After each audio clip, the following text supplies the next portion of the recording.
Alors bonjour à toutes et tous, merci Florian Gully de t'être déplacé pour nous pour cette conférence organisée par le Parti ouvrier et populaire vaudois sur le thème de l'antiracisme.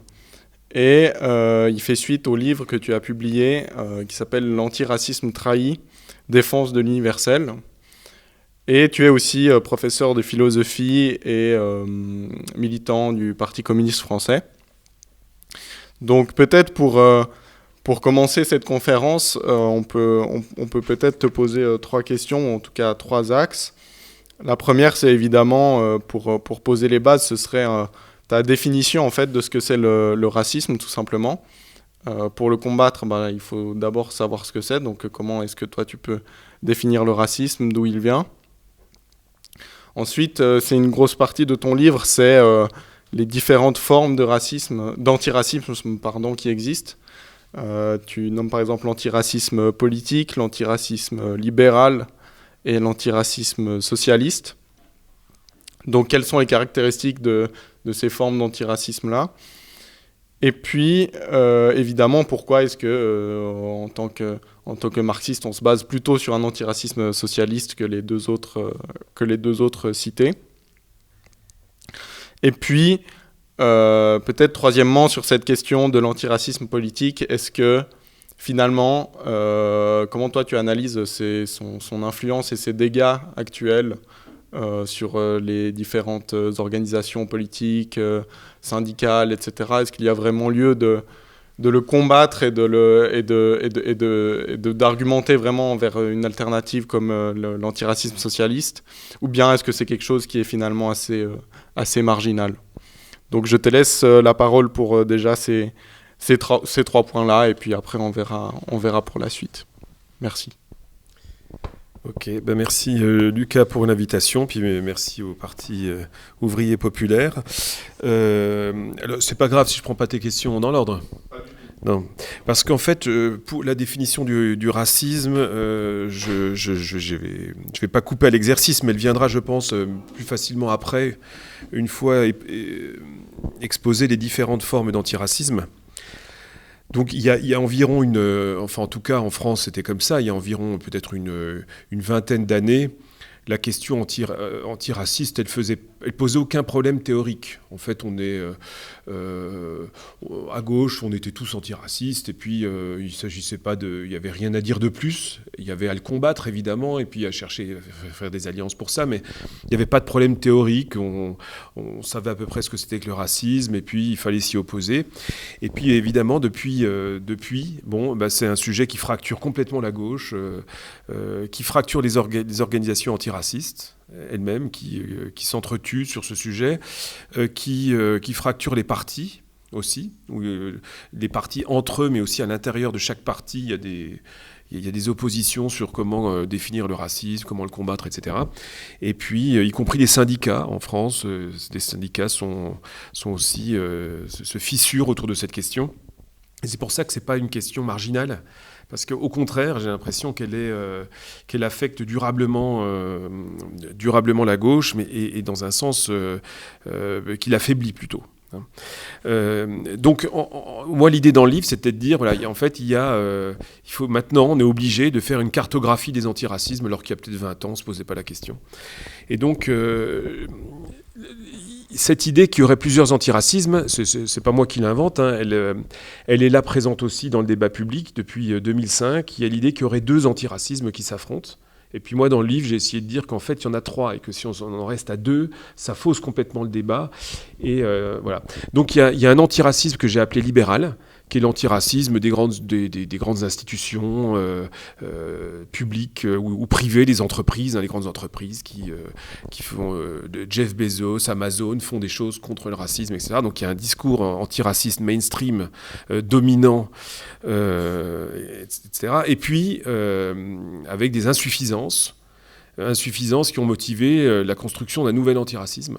Et donc, si on en reste là, on a l'impression qu'on a cette espèce d'antiracisme inoffensif, et puis porté par des gens qui sont par ailleurs nos adversaires, ou alors un antiracisme un peu radical et qui du coup est séduisant parce qu'il nous rappelle des choses politiquement. On a l'impression qu'on est dans une tradition un peu révolutionnaire, quoi. Et donc le but, c'était de dire, oui, mais il y en a. En réalité, cette opposition repose sur l'oubli d'une longue tradition marxiste et ouvrière sur la question du racisme. Alors, c'est pas pour me faire de la pub, mais dans l'UMA, dans l'Humanité, le journal français, j'ai publié une anthologie comme ça de grands textes depuis Marx jusqu'à aujourd'hui, en essayant de varier large dans les pays, pour montrer que c'est pas du tout un truc marginal que j'invente. Non, c'est une vraie tradition. Ouais. Donc, alors je commence par l'antiracisme libéral, celui qu'on entend sur tous les plateaux télé, etc., celui qui est majoritaire. Il propose une espèce de théorie psychologique du racisme, la xénophobie. Voilà. Donc il y a des gens qui manquent d'ouverture d'esprit ou qui sont ignorants, et c'est pour cette raison qu'ils sont racistes par ignorance, par peur de la différence, etc. Et alors c'est ce thème de la xénophobie, hein, simplement pour souligner la faiblesse de ça. Hein, c'est-à-dire que en France, le racisme qui à l'égard des Arabes et des Noirs, c'est un racisme qui n'est pas du tout de la xénophobie. C'est-à-dire que il y a cohabitation depuis des générations. C'est pas du tout la peur de l'inconnu. Les populations qui se connaissent, au contraire. Voilà. Et en revanche, il n'y a pas de racisme en France à l'égard des Péruviens ou des Inuits, alors qu'on ne les connaît pas du tout, et au contraire, il y aurait même une fascination peut-être pour ces pays. Donc déjà, voilà, une sorte de théorie psychologique, il y a des gens un peu ignorants ou étroits d'esprit. Et donc, qu'est-ce qu'essaie de faire l'antiracisme libéral par rapport à ça ? Bon, de la pédagogie, c'est énormément un antiracisme éducatif. Il faut éduquer dès l'école à la diversité, à la différence, à montrer que ces choses-là sont positives pour la société, pour l'individu. Et puis, à côté de ce discours, et puis on peut retrouver ça dans la publicité, mais bien au-delà. En plus de ça, c'est une politique, alors que moi j'appellerais élitiste, c'est-à-dire au sens où son objectif c'est de faire en sorte que dans les CA d'administration, dans les CA des grandes entreprises, il y ait une présence visible des minorités stigmatisées. Voilà, donc c'est une politique de cooptation afin que les élites soient à l'image de la société. Voilà. Et dans les grandes écoles aussi, en France, à Sciences Po, il y a tant de pourcents réservés à des enfants issus des quartiers ghettoisés autour de Paris. Voilà. Ensuite, cet antiracisme-là, malgré quand même son ressort essentiel au niveau des affects, c'est la culpabilisation individuelle. En France, depuis les années 80, c'était autour du Parti socialiste, il y a vraiment l'idée qu'on culpabilise les individus, en leur expliquant que le racisme, finalement, c'est soit un symptôme de vieillesse. Donc il y avait un slogan dans les années 80 en France, la jeunesse s'emmerde le Front National. Alors qu'en fait, c'est pas vrai. C'est-à-dire que quand on va aux élections, c'est malheureusement pas le cas. Mais il y a cette idée de ringardiser le raciste, c'est un vieux, ou alors c'est un nazi aussi, hein, ou fasciste tout de suite, etc. Donc on essaie de jouer sur des affects, ou des gens qui sont idiots, voilà, à qui il va falloir expliquer justement comment penser correctement. Donc cet antiracisme-là, élitiste, porté par les grandes institutions, culpabilisant, il était normal de le combattre.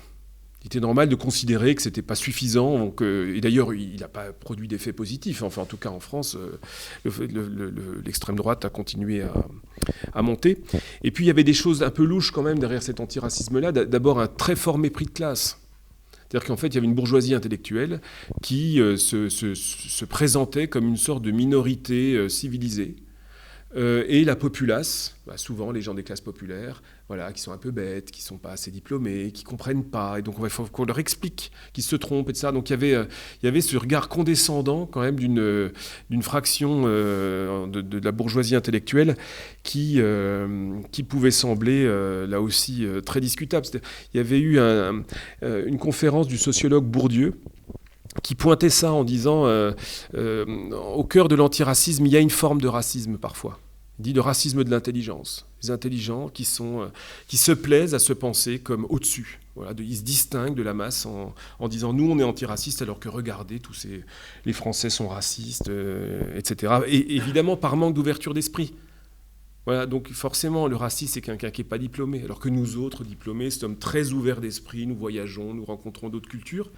Puis en même temps, quand il faut faire des cartes scolaires pour éviter que leurs propres enfants se retrouvent dans des collèges à côté de la cité, etc., là, ils se débrouillent bien pour que leurs enfants évitent. Voilà. Mais donc un discours qui n'est pas forcément en cohérence avec leur pratique qui pouvait sembler critiquable. Et puis c'est aussi une politique paternaliste à l'égard des gens qui sont visés par le racisme, parce qu'en fait, cette politique-là se fiche complètement de ce qui se passe au fond dans les cités. C'est-à-dire que ce qui compte, c'est de coopter quelques personnes et puis de les mettre dans des positions de pouvoir, ce qui en soi est positif. Mais souvent, c'est allé de pair, c'était typiquement la politique du Parti socialiste, avec une indifférence complète avec ce qui se passait dans les quartiers populaires en France, et notamment à des formes d'effondrement quand même, de ghettoisation, de marginalité aggravée. Voilà, une sorte d'indifférence avec ça. Donc on pouvait se permettre d'être antiraciste et se fiche complètement des quartiers populaires. Voilà. D'où l'idée d'un nouvel antiracisme. Et alors il est apparu en France. Et donc il fallait qu'il y ait quelque chose d'autre qui prenne le relais, ça c'est évident. Cet antiracisme-là, il est né donc dans les années 2000, on dit 2005 généralement, parce que 2005 c'est l'année des émeutes dans les quartiers populaires, et c'est la même année où naît le Parti des indigènes de la République, qui naît juste avant. Bon, mais quand même le contexte global, c'est le 11 septembre 2001, en France, les lois sur les signes ostensibles à l'école, les émeutes, un gouvernement aussi qui veut parler des effets positifs de la colonisation, un gouvernement de droite. Donc voilà, il y a tout un contexte qui fait qu'il y a une sorte d'exacerbation autour du débat public autour de ces sujets. Et donc, il y a un nouvel antiracisme qui s'appelle l'antiracisme politique. C'est lui qui choisit de se nommer comme ça.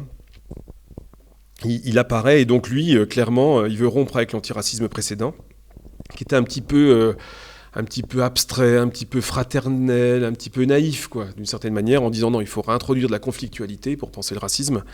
Il faut renouer avec l'histoire, c'est-à-dire que le racisme, c'est pas des gens qui sont obtus. Le racisme, c'est lié à des histoires de l'esclavage, à l'histoire de la colonisation. C'est pas des gens qui sont idiots à qui on va expliquer les choses. Voilà, c'est plus profond, c'est historique. Et puis, la question des quartiers populaires, pour eux, ça devient central. C'est-à-dire que le but, c'est pas simplement d'avoir un présentateur télé issu d'une minorité. Le but, c'est de régler le problème des quartiers populaires. C'est ça le plus important. Et puis donc, dans le livre, j'ai essayé de présenter cet antiracisme à partir d'un auteur américain des années 60. Voilà, parce qu'en fait, le débat qu'on a en Europe aujourd'hui, il a eu lieu dans les années 60, aux États-Unis, dans la foulée du mouvement des droits civiques. Et donc, droit civique, c'est 1965. Donc, c'est la fin de la ségrégation légale et les droits politiques pour les Noirs. Et puis, tout de suite derrière, il y a le moment qu'on appelle Black Power, qui est inauguré par des émeutes dans toutes les grandes villes américaines. Bon. Et à ce moment-là, il y a énormément de débats parmi les Afro-Américains sur qu'est-ce qu'on fait, puisque il n'y a plus de loi de ségrégation, mais la ségrégation persiste, le racisme persiste. Donc comment on fait pour se positionner. Et donc il y a un de ces auteurs qui s'appelle, nous qu'on ne connaît pas trop, je crois, en Europe, qui s'appelle Stokely Carmichael, et qui me semblait être le père spirituel de l'antiracisme qu'on a aujourd'hui en Europe, là, sous le nom d'antiracisme politique. Voilà. Et donc j'ai essayé de résumer ces thèses. Donc je sais pas, je vais en prendre 3. D'abord, il met vraiment au cœur de son discours l'idée de race. Voilà. L'idée de race, c'était avant un mot des racistes, mais on le récupère. Voilà, c'est l'idée qu'on est stigmatisé, puis on récupère le mot, on retourne le stigmate contre les autres. Donc oui, il y a des races, alors elles ne sont pas biologiques, disent-ils, elles sont sociales, mais c'est comme ça, il y a des races, c'est pas rien d'être noir ou arabe, c'est l'équivalent d'une race.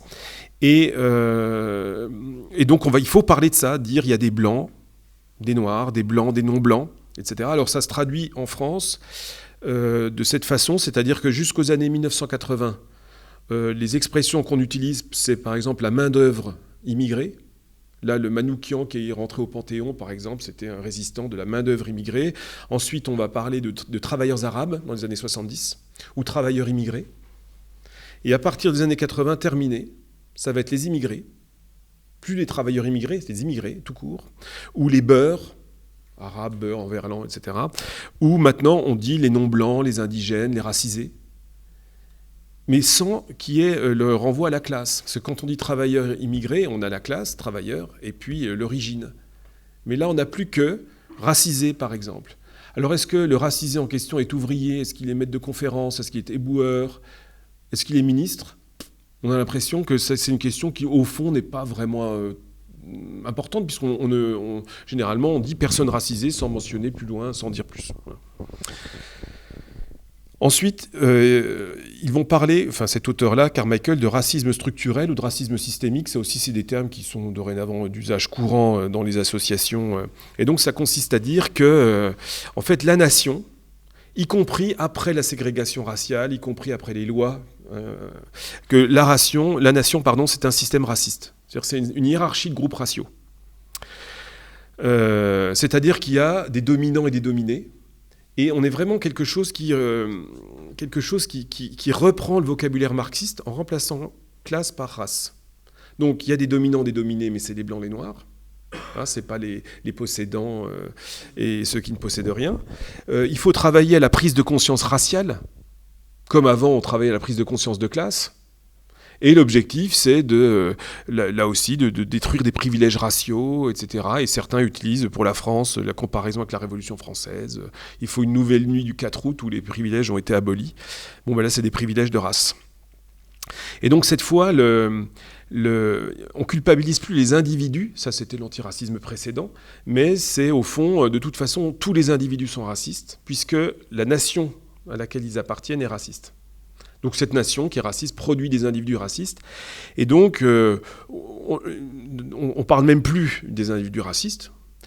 Éventuellement, on va chercher des traces de racisme chez ceux qui se déclarent antiracistes, en disant que finalement, ils croient s'abstraire du racisme, mais ce n'est pas certain qu'ils puissent s'en abstraire, puisqu'ils sont dans une nation qui est entièrement raciste.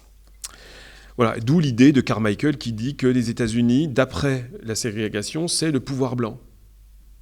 Voilà, en France, il reprend la même idée. Certains reprennent la même idée, la République comme République blanche.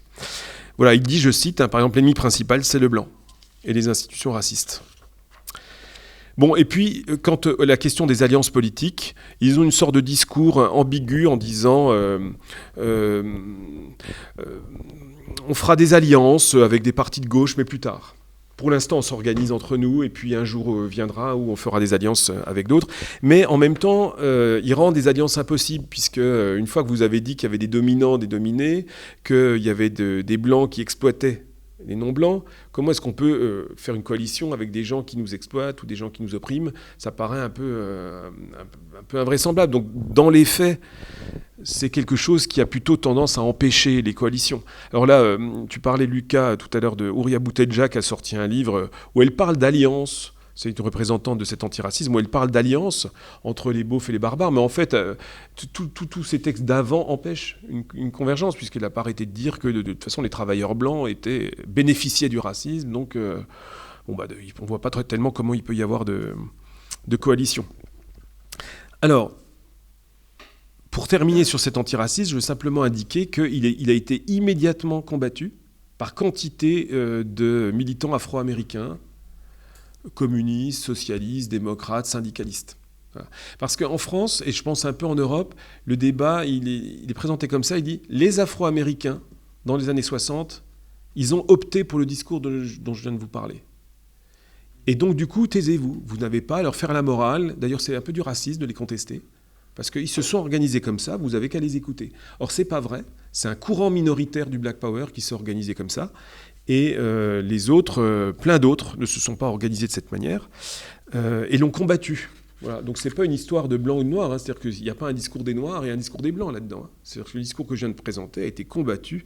Alors, par exemple, Angela Davis, qui était membre du Parti communiste américain, alors je cite qui dit en 1974, elle dit « Nous ne pouvions nous permettre de ne faire qu'une analyse de peau, blanc-noir donc. Nous avions aussi besoin d'une analyse de classe, et en particulier parce que commençait à émerger une bourgeoisie américaine qui avait des intérêts tout à fait capitalistes et qui se fichait pas mal des Afro-Américains du ghetto. Elle dit, dans un autre passage de l'ouvrage, « Quand le peuple blanc est sans discrimination considéré comme l'ennemi, il est virtuellement impossible de mettre en place une solution politique. » Voilà, il y a 15% d'Afro-Américains aux États-Unis. Si on pense les choses en disant que les Blancs, quels qu'ils soient, sont les ennemis, il n'y a pas de solution politique. Autre citation de Eldridge Cleaver du Black Panther Party. Donc les Black Panthers, c'est un peu la figure historique de ce moment-là. Eux aussi ont combattu le discours que j'ai présenté, bec et ongle. Et donc par exemple en disant nous avons à faire face à la fois à l'exploitation et à l'oppression raciale, et nous ne pensons pas que l'on puisse parvenir à une conception juste si l'on néglige l'un ou l'autre de ces deux aspects. Donc il faut les deux aspects, contrairement au discours que je vous ai présenté, qui parle que de la race. Donc c'est étonnant parce que souvent on reproche aux marxistes de tout réduire, d'avoir une vision réduite à un facteur qui est la classe. Là, c'est pas du tout ce qu'ils disent. Ils disent il faut plusieurs facteurs, il en faut deux, il n'en faut pas qu'un. On ne peut pas penser les Noirs américains que sous l'angle de la couleur de peau. Et puis, dernière chose, c'est Martin Luther King qui se disait socialiste. Alors, dans la guerre froide, il ne disait pas communiste, mais il disait socialiste, et qui connaissait Marx, qui avait lu, qui l'avait travaillé, a toujours refusé l'idée de racisme systémique. Dire que la nation est un système raciste, et lui, il disait non, la nation, et ça c'est Hegel et Marx derrière, c'est une contradiction, c'est un processus contradictoire. Donc dans nos pays, il y a des tendances racistes et des tendances égalitaires qui s'affrontent, et selon les époques, telle ou telle tendance prend le pas sur une autre. Et donc, par exemple, Martin Luther King, c'est des pages qui sont saisissantes, il se revendique du Sud, des États du Sud. C'est-à-dire que pour nous, les États du Sud, aujourd'hui, on dirait, c'est des États racistes. Lui dit non, les planteurs ont trahi l'esprit du Sud. Le Sud, c'est nous. Eux, c'est des traîtres. Bon, c'est important cette manière de faire d'un point de vue politique, parce que ça veut dire qu'il ne commence pas par se mettre à dos la totalité de la population du Sud. Au contraire, il dit, moi, je suis du Sud, c'est eux. C'est une poignée là qui ont trahi le... Alors, pourquoi combattre donc voilà, il a été combattu immédiatement par quantité de militants afro-américains. Et pourquoi, je pense qu'il est nécessaire de le combattre aujourd'hui, pour deux raisons. D'abord parce que, en fait, il obscurcit le réel, cet antiracisme, qui ne retient que la dimension raciale, blanc, non blanc, comme lecture, comme grille d'analyse du réel principal. Alors, en fait, si on prend quelques exemples, on le voit bien.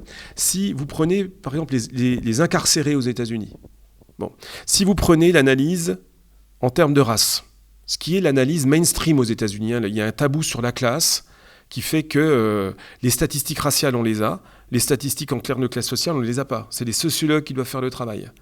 Donc, par exemple, vous prenez le Washington Post, il vous donne quantité d'informations sur les tués par la police, les incarcérés. Vous avez 30 critères. Nationalité, race, genre, âge, est-ce qu'il était fou, est-ce qu'il n'était pas fou, est-ce qu'il avait des armes, est-ce qu'il était ivre. Enfin, il y a un critère qu'il n'y a pas, c'est la classe. Ça semble être un critère non pertinent pour penser les tués par la police. Bon, si vous prenez que le critère de race, blanc-noir, vous avez des différentiels de taux d'incarcération gigantesques. Voilà, les Noirs sont beaucoup plus emprisonnés que les Blancs, plus tués par la police que les autres, sont en termes relatifs. Alors que si vous introduisez la classe, c'est-à-dire si vous prenez deux variables au lieu d'une, on voit apparaître des choses intéressantes qu'on ne voit pas avec la seule variable. Donc par exemple pour l'incarcération, si vous introduisez la classe, vous vous rendez compte qu'en fait, bourgeoisie noire, bourgeoisie blanche ont le même taux d'incarcération très faible. Voilà. Très peu des membres de la bourgeoisie blanche ou noire sont emprisonnés. Si vous introduisez la classe, eh bien là on voit qu'effectivement, les blancs des classes populaires sont beaucoup plus emprisonnés que les noirs de la bourgeoisie. Bon, mais c'est évident d'une certaine manière une fois. Bon.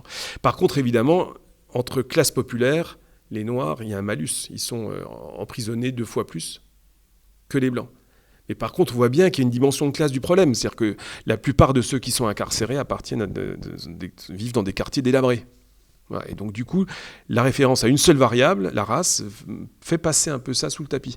Les tués par la police, c'est pareil. 30% de ceux qui sont tués par la police sont des Noirs aux États-Unis, alors qu'ils représentent 12 à 15% de la population. Donc il y a une surreprésentation des Noirs dans les tués par la police. C'est le signe d'un racisme policier. Bon. Il devrait être 15%, au même niveau que leur niveau dans la population. Par contre, 50% de ceux qui sont tués par la police, ce sont des Blancs.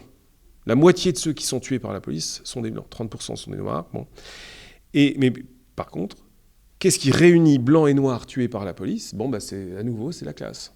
C'est-à-dire que tous, alors c'est pas tous, mais c'est 96% appartiennent aux classes populaires et aux couches les plus marginales des classes populaires. Donc en fait, aux États-Unis, il y a un biais de classe dans la manière de faire intervenir la police. On gère les classes populaires avec une politique policière ultra violente. Voilà. Mais c'est pas du tout politisé comme ça aux États-Unis, c'est politisé comme un problème noir. Et donc vous avez des militants afro-américains proches de Bernie Sanders qui s'opposent à cette lecture en disant mais tant qu'on l'a fait, on présente ça comme un problème noir, on ne fera pas de majorité. Voilà. Alors que si vous présentez ça comme un problème des classes populaires, il y a plus de chances qu'on touche plus large. Mais c'est pas politisé du tout comme un problème des classes populaires, c'est uniquement sous l'angle de la race. Donc si vous voyez que par la classe, vous aboutissez à ce genre de phénomène, à moins bien comprendre la réalité. Voilà. Idem, je prends un autre exemple pour montrer que c'est une lecture trop simpliste du réel, même si par ailleurs ils peuvent s'en défendre en disant non, nous on est intersectionnel, on prend plein de variables. Mais si on regarde concrètement le travail qu'ils font, il est souvent en fait appauvrissant, ils se focalisent sur une. Si vous prenez la question de la discrimination à l'embauche, bon, donc là aussi on voit des écarts de taux d'embauche selon la couleur.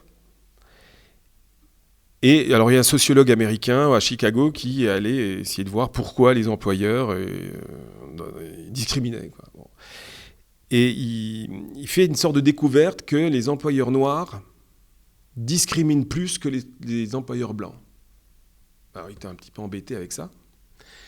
Et en fait, ça lui a montré qu'il a compris qu'il y avait plusieurs types de discrimination. Et que si on mettait juste racisme, comme a tendance à le faire l'antiracisme politique, là, eh bien, on passe à côté de différentes formes de discrimination. Et donc lui, il y a la discrimination raciste, c'est-à-dire je t'embauche pas parce que t'es noir et j'aime pas les noirs. Bon.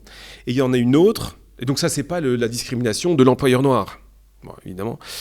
Par contre, l'employeur noir, qu'est-ce qu'il dit ? Il dit, moi, je l'embauche pas parce que moi, je les connais, les jeunes du ghetto, ils fument tous de la drogue, on peut pas compter dessus, ils arrivent jamais à l'heure.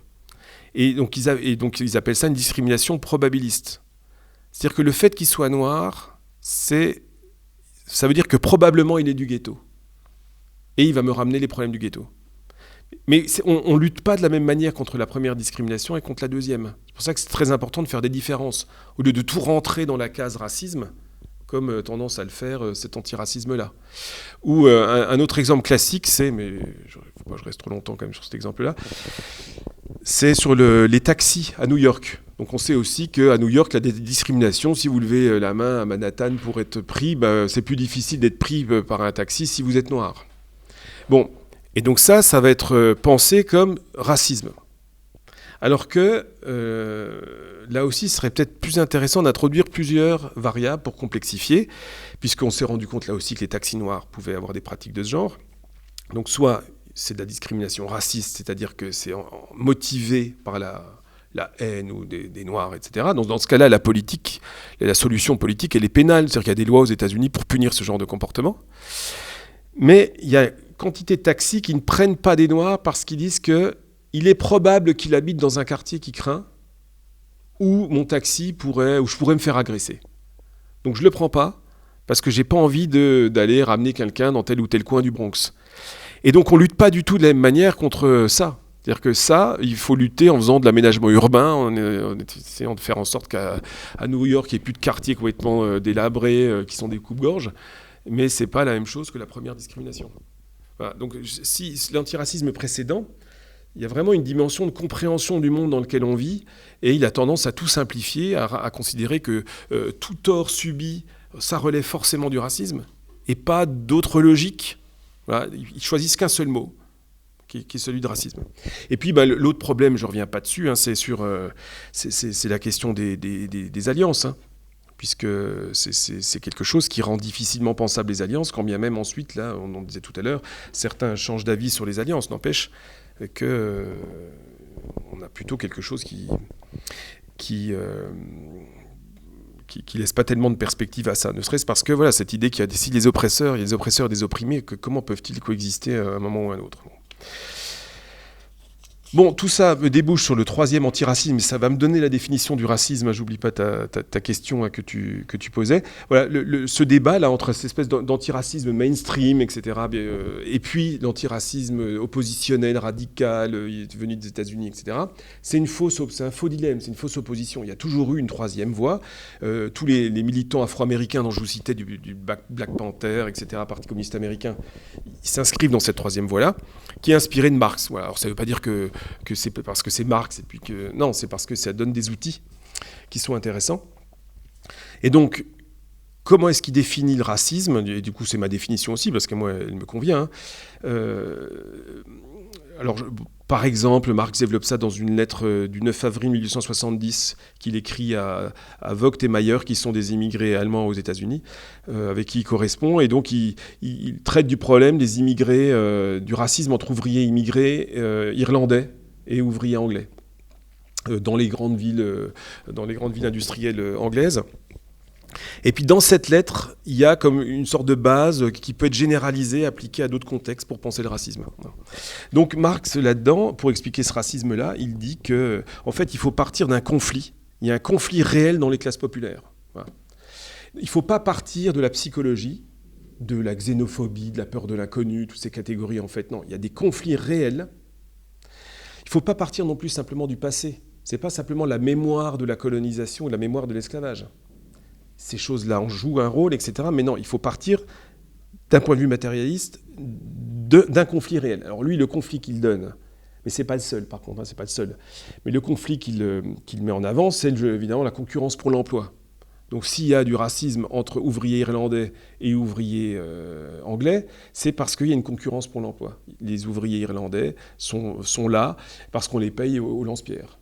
Voilà. Et après, dit Marx, oui, le risque, c'est d'aller s'imaginer, c'est de tomber dans l'idéalisme, c'est de s'imaginer que, par exemple, c'est parce qu'il y en a qui sont catholiques, puis les autres protestants. Ça vient très vite. Ah, mais c'est parce que c'est pas la même culture, qui ne s'aiment pas. Et on oublie la base matérielle.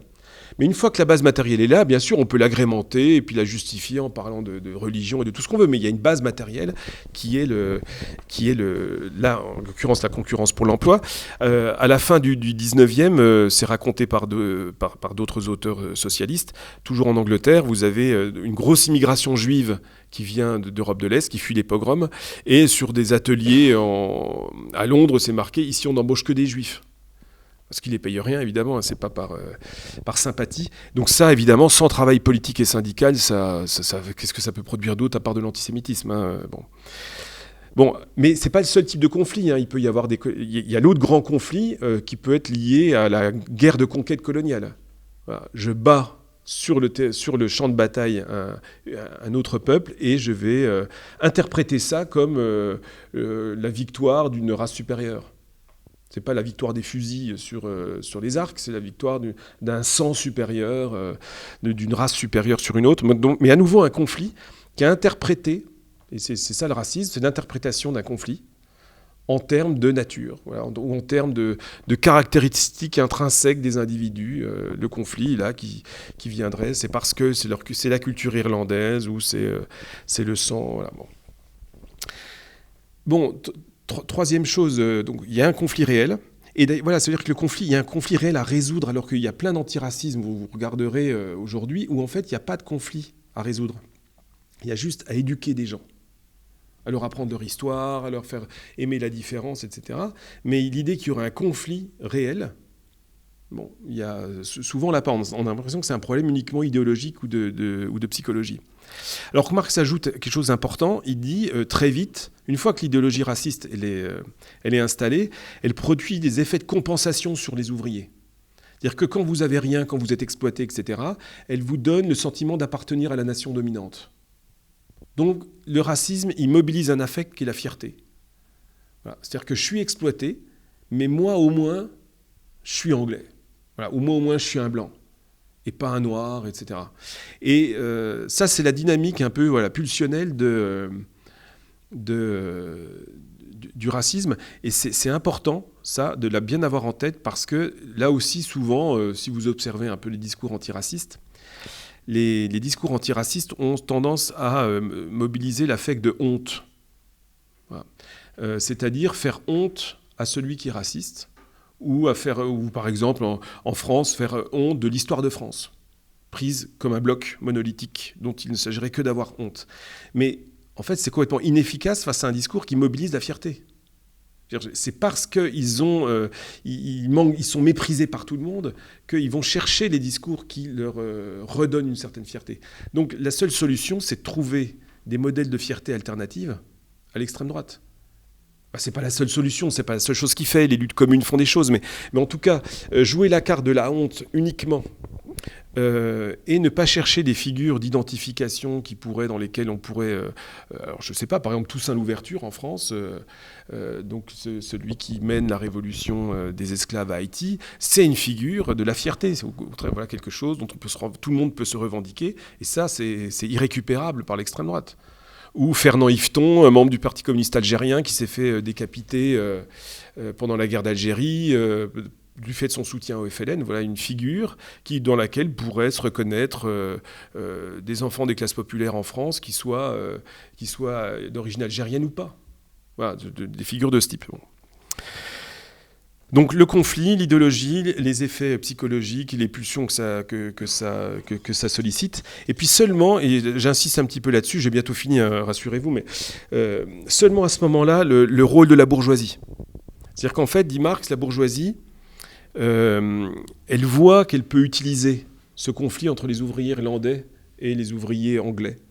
Mais elle ne crée pas le racisme, la bourgeoisie. Elle constate un racisme déjà là, et elle l'utilise à son profit pour diviser les travailleurs. Voilà.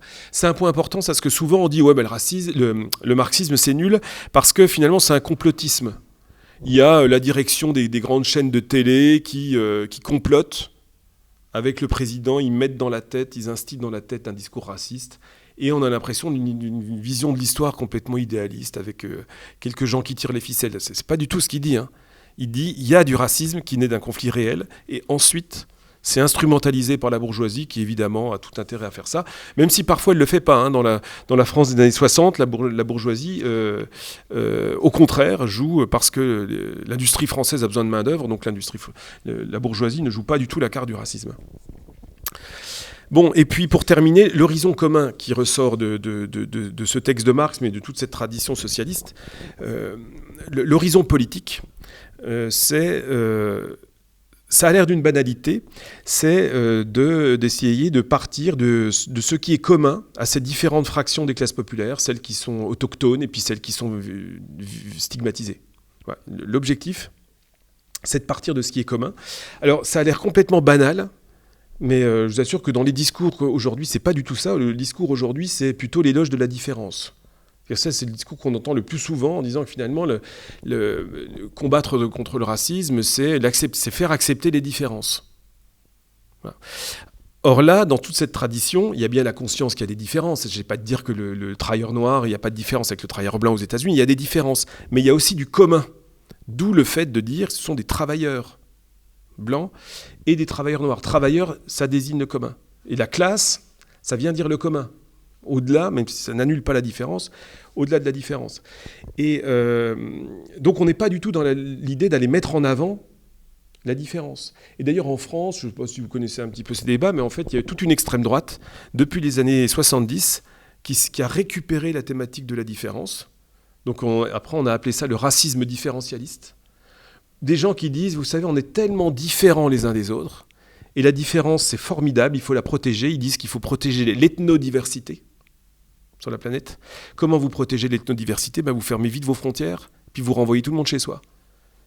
C'est tellement beau la diversité qu'il ne faut surtout pas que tu la perdes en restant en France. Et donc ils disent on va trouver des immigrés de bonne foi avec qui travailler pour les renvoyer chez eux, parce qu'ils ont une sorte d'âme ancestrale qu'ils vont perdre chez nous. Quel dommage. Donc renvoyons-les. Voilà. Donc l'éloge de la différence, faut vraiment faire gaffe avec ça, faut pas croire que c'est un truc de gauche forcément. Ça peut être un truc qui fonctionne bien à droite aussi. Et juste pour terminer sur un exemple de ce que ça donne concrètement, ça visait le commun. Aux États-Unis, vous avez des débats, par exemple, dont on entend beaucoup parler sur les réparations liées à l'esclavage. Voilà, est-ce qu'il faut faire des réparations ? C'est-à-dire une politique qui met en avant le référentiel racial. Il y a des blancs, des noirs, il faut penser des transferts de richesses de l'un à l'autre. Bon, ça fait beaucoup de... On en entend parler jusqu'en France, il y a des livres traduits sur ces débats, etc. La plupart des militants, enfin des intellectuels dont je vous parlais tout à l'heure, proches de Bernie Sanders, eux-mêmes afro-américains, disent « ça n'arrivera jamais. Il y aura jamais, ça ne passera jamais. On fait de l'arithmétique politique, il y a 15% de noirs aux États-Unis, ça ne passera jamais. Il y a plein de groupes de blancs qui sont arrivés après l'esclavage, ils ne voudront jamais payer. Les latinos, c'est déjà le cas, on a des sondages, ils ne veulent pas payer. Ça ne marchera jamais. Par contre, il y a un truc qui marche, on n'entend pas parler du tout, ça, mais ce qui marche bien, on n'en entend pas parler parce que ça ne met pas la race en avant, c'est au Texas, pourtant des États racistes comme il faut, ils ont mis en place une politique qui a suscité aucun remous. On dit on prend 10% des meilleurs de chaque école, et ils ont accès gratuit à l'université. C'est hyper ségrégué, le Texas. C'est-à-dire qu'il y a des écoles noires, entièrement blanches. En faisant ça, il y a plein d'élèves afro-américains qui vont aller à l'université. Mais sauf que dans la politique mise en œuvre, quand on dit 10% des meilleurs, le mot race apparaît pas. Donc, il n'y a eu aucun débat aux États-Unis. C'est au Texas, pourtant, ça a été mis en place. Ça change énormément de choses pour les Afro-Américains du Texas, sans remous, sans opposition, sans scandale, sans Trump ou je ne sais quoi.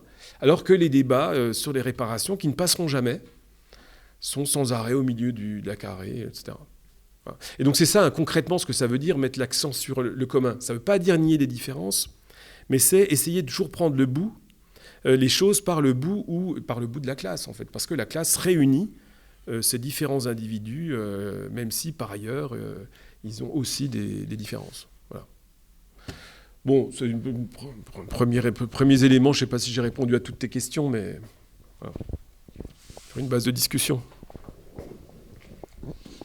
Merci beaucoup, Florian. Tu as bien répondu aux questions que j'ai posées, ou plutôt aux axes que vous pouvez donner à la conférence. Peut-être pour compléter, en parlant de l'antiracisme politique, tu as beaucoup dit que c'était quelque chose qui était finalement, et quand on regarde un peu dans les détails, en dehors du réel, que ça ne correspondait pas forcément à la réalité de ce qui se passait. Mais il y a aussi, à mon avis, un autre élément qui est intéressant, c'est tout simplement la question, mais tu l'as un peu abordé, c'est la question du vocabulaire qui est utilisé, tout simplement, où il y a beaucoup ce vocabulaire différentialiste entre blanc, non blanc, même indigène. Pour ce qui est du cas de Boutelja, ça a même aussi beaucoup parlé des religions, des juifs, des musulmans, etc. Et en réalité, jusqu'à maintenant, ou en tout cas jusqu'à il y a quelques années, on avait l'habitude que ce soit un vocabulaire beaucoup utilisé par l'extrême droite. Et donc, est-ce que, à ton avis, c'est un bon moyen pour combattre le racisme et l'extrême droite de réutiliser ce vocabulaire-là dans le cadre d'un antiracisme, ou est-ce qu'au contraire, il faudrait plus facilement utiliser des mots qui rassemblent et auxquels tout le monde peut se reconnaître ? Oui, merci de ta question. Oui, en effet, alors pour les États-Unis, par exemple, blanc, noir, c'est des catégories qui ont été introduites par les planteurs, par les esclavagistes. C'est-à-dire qu'au départ, quand les premiers esclaves arrivent sur les côtes américaines, il n'y a pas de blanc, il n'y a pas de noir. Dans les registres, en fait, ça n'existe pas. Il va falloir un certain temps parce qu'ils voient bien l'intérêt qu'ils pourraient avoir à faire ça, notamment à éviter des coalitions de différents travailleurs. Ils vont mettre en place des catégories raciales, mais au départ, il n'y en a pas. Donc c'est les planteurs qui mettent ça en avant.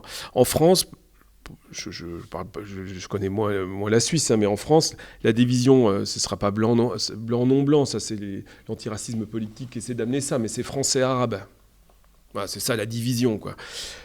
C'est pas du tout, c'est l'extrême droite qui avance, qui a mis en place cette division-là depuis la fin des années 70. Il s'est installé et il a fait elle a pris son envolée politique avec cette catégorie français-arabe. Alors, il y a toujours une logique dans toutes les luttes dont je parlais au départ, c'est le retournement du stigmate, c'est-à-dire qu'on me traite d'arabe de façon méprisante. Je récupère le mot, c'est Frantz Fanon aussi qui dit ça, je récupère le mot, j'en fais un emblème, une fierté. Et vous avez ça dans toutes les luttes. Vous avez des luttes homosexuelles où ils vont se revendiquer du mot PD, l'insulte, ils la récupèrent pour, ou nègre, qui donne le mouvement de la négritude. Bon. Donc c'est un mécanisme naturel, entre guillemets, de reprendre le stigmate. Mais moi, la question que je pose, c'est quelle est la pertinence politique de ça ? Donc que psychologiquement on fasse cela, d'accord, je comprends bien, mais la question c'est qu'est-ce que ça produit ? Or, moi je pense que la division français-arabe en France, c'est exactement ce qu'essaie d'installer à tous les jours Zemmour, Marine Le Pen, etc. C'est comme ça qu'ils veulent qu'on lise la France. Et donc j'ai l'impression que reprendre, creuser encore une fois de plus ce sillon-là, alors qu'ils le font toute la journée sur tous les sujets possibles et imaginables. L'enterrement de Johnny Hallyday, il a fallu que Zemmour nous dise il y a un truc de blanc-noir, de français-arabe derrière, regardez, il n'y a pas d'arabe à l'enterrement de Johnny Hallyday. Donc quand on en est là, même l'enterrement de Johnny devient l'occasion de creuser ce sillon. Je me dis, s'ils le font, c'est parce qu'ils y voient leur intérêt politique. Voilà. Et je pense qu'ils ont raison, ils ont leur intérêt politique. Et nous, notre intérêt politique, c'est de faire un pas de côté et de rompre avec la grille d'analyse qui est là crypto-raciale, parce que français-arabe, en réalité, c'est racial, parce que, évidemment, que tous ceux qui s'appellent arabes sont des Français, la plupart en tout cas. Et c'est quelque chose qui... c'est un peu historique dans le mouvement socialiste, par exemple. J'ai écrit un petit livre sur C.L.R. James qui a essayé de réfléchir à la révolution d'Haïti, Toussaint Louverture, etc. Et il y avait des auteurs... donc quand il écrit ce livre, la lecture dominante de la révolution d'Haïti, c'est par des auteurs, c'est des suprémacistes blancs. Ils disent Haïti, il faut bosser ça parce que c'est le début de la fin de la race blanche. La race blanche a perdu à Haïti contre la race noire et ça va continuer au XXe siècle, donc il faut qu'on se reprenne. Des auteurs avec des sympathies pour le nazisme, etc., qui disent ça dans les années 20. Et bien, qu'est-ce qu'il fait, C.L.R. James ? Il aurait pu dire, oui, c'est le combat de la race blanche contre la race noire, mais la race noire est la race sympathique, et c'est elle qui doit écrire l'histoire. Il aurait pu faire ça. Lui, il est antillais, il y en a plein qui faisaient cette lecture-là. Lui, il fait un pas de côté en disant, non, en fait, c'est une lutte de classe, Haïti. Ok, il y a des couleurs qui masquent le fait que c'est une lutte de classe dans laquelle il y a du racisme quand même, qui fait que c'est pas simplement une lutte de classe classique, mais regardez, par exemple, dit-il, vous avez des propriétaires d'esclaves noirs, il y en a quelques-uns. Donc c'est bien une opposition entre des travailleurs, des propriétaires, de la force de travail, etc. Donc je pense que c'est pas ma position, mais il y a depuis le début du mouvement socialiste cette idée que par rapport aux lectures raciales, il faut faire un pas de côté. Mais en intégrant quand même, parce que le C.L.R. James sur Haïti, il dit que le racisme, il jouait quand même. Et il explique certains atermoiements, qu'au début, les esclavagistes noirs et blancs, ils mettent un petit temps avant de s'allier. Parce qu'il y a le racisme des Blancs à l'égard des affranchis. Donc ils ne veulent pas s'allier tout de suite. Donc si on n'a pas le racisme, on ne comprend pas ce petit retard au démarrage. Mais quand même, il y a ce pas de côté avec la classe. Donc je pense que... voilà, pour revenir à la question, je pense que c'est la grille d'analyse rêvée en fait de l'extrême droite. Alors sauf en contexte colonial. Si en contexte colonial vous êtes la population en Afrique du Sud, si vous jouez la carte blanc-noir, ce que Mandela veut pas faire, mais il y en a plein qui jouent la carte blanc-noir, au moins stratégiquement, c'est pas idiot, vous allez gagner. Vous êtes 90% noirs, donc vous allez gagner. Mais même dans ces conditions, Mandela refuse. Il a toujours essayé de faire ce pas de côté de la même façon. Bon, on pourrait comprendre la logique, vous êtes 90%. Mais aux États-Unis ou en Europe, où ces gens ont le statut de minorité, de toute façon, en plus, ça peut pas, ça n'aura pas d'effet, je pense, à part renforcer la grille d'analyse de l'extrême droite. Voilà.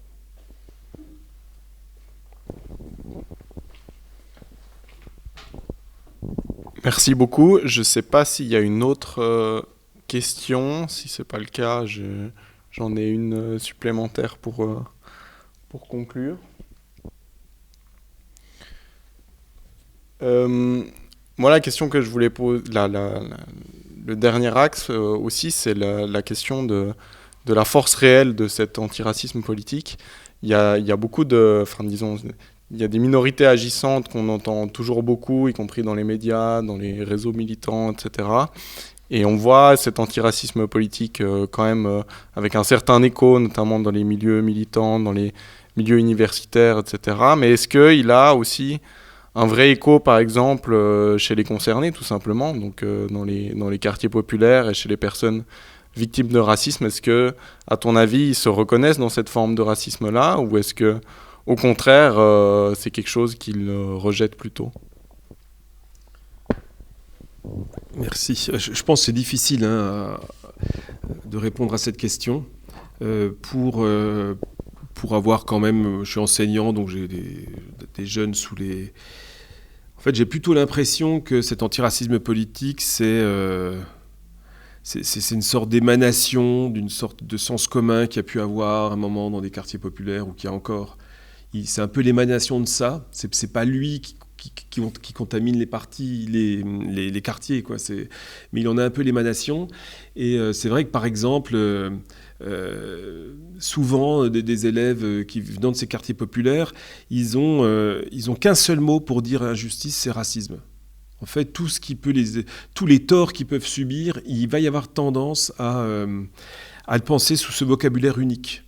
Et alors que c'est des torts qui peuvent être de nature très différente, certains qui sont vraiment du racisme, d'autres qui ne sont pas du racisme, qui pourraient peut-être avoir avec de l'injustice sociale, sur le logement, etc. Mais eux, ils vont avoir tendance à le penser sous forme de racisme. Donc oui, j'ai l'impression qu'il y a une... Mais après, voilà, il ne faut pas essentialiser les quartiers populaires. Il y a aussi une idéologie qui peut être présente, qui est très, très libérale aussi, d'individus qui peuvent se reconnaître dans Macron. Parce que, voilà, donc non, c'est difficile. Après, dans le monde militant, oui, j'ai l'impression qu'il y a... ça a quand même un écho, moi, il me semble, grand. Voilà. Et notamment avec l'idée de convergence des luttes, quoi. Et du coup, on a l'impression qu'il y a des secteurs comme ça et qu'il faut essayer avec des choses bizarres, par exemple, des gens qui écrivent sur l'intersectionnalité. Je lisais un article récemment où elle disait qu'il fallait faire converger les Noirs et les femmes. Voilà, ce genre de truc, comme s'il n'y avait pas de femmes noires, ou de faire converger les femmes et les travailleurs.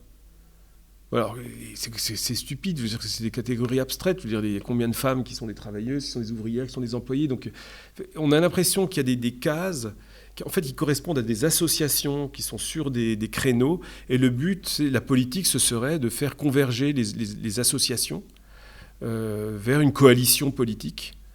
Bon, et là, je pense que c'est un peu c'est un peu la façon de penser la politique aujourd'hui. J'ai l'impression que c'est quand même très répandu sur plein d'autres sujets que pour le racisme. Il y a des causes comme ça qui sont posées les unes à côté des autres, et il faut trouver une sorte de... Il faut faire converger. Et d'où, alors qu'on pourrait très bien penser qu'une bonne partie des problèmes des gens des quartiers populaires sont des problèmes de classe. Et que peut-être que je sais pas, j'en sais rien, la plupart des problèmes qu'ils rencontrent sont des problèmes de classe. Il y a aussi des problèmes qui sont liés au racisme et un sort spécifique qui leur est fait par la police ou par d'autres choses. Mais il y a quand même globalement, la plupart des problèmes qu'ils rencontrent peuvent être des problèmes de classe. Donc oui, j'ai l'impression que dans le milieu militant, peut-être plus que dans la population, il faudrait un peu faire l'histoire de tout ça. C'est lié aussi, je pense, au recul du marxisme qui proposait une perspective de classe, c'est-à-dire, encore une fois, ça n'exclut pas les différences entre les individus, mais qui essayait de chercher le dénominateur commun aussi à tous ces gens. Et le recul de ça, ça a fait monter en puissance d'autres discours focalisés sur... Et peut-être que... Je pense qu'aux États-Unis, par exemple, si on veut être efficace politiquement, c'est malheureux, hein, mais si on veut se faire entendre dans les médias, il faut... la classe, c'est pas possible. Et donc, d'un point de vue pragmatique, prendre la question de la race... Si vous voulez passer à la télé, c'est peut-être... Il y a un livre là-dessus qui s'appelle de Azad Haider. Il dit sur un mouvement de hausse des prix, des tarifs d'inscription à l'université, qui affectait tout le monde. En fait, très vite, le mouvement est parti sur la hausse des prix qui affecte les Afro-Américains. Mais je pense que c'est parce que pour passer, c'est pas audible la revendication de classe. Et je pense que dans les années 90, en Europe, ça devait être ça. Si on voulait se construire, le marxisme, tout ça c'est ringard, c'est dépassé. Et si on voulait faire entendre des revendications, il fallait trouver d'autres modèles. Et du coup, c'est la différence, prendre les spécificités de différentes populations qui ont été... Voilà. Enfin, je pense qu'il y a plein d'autres facteurs, hein, j'en sais rien, je dis ça comme ça. Voilà.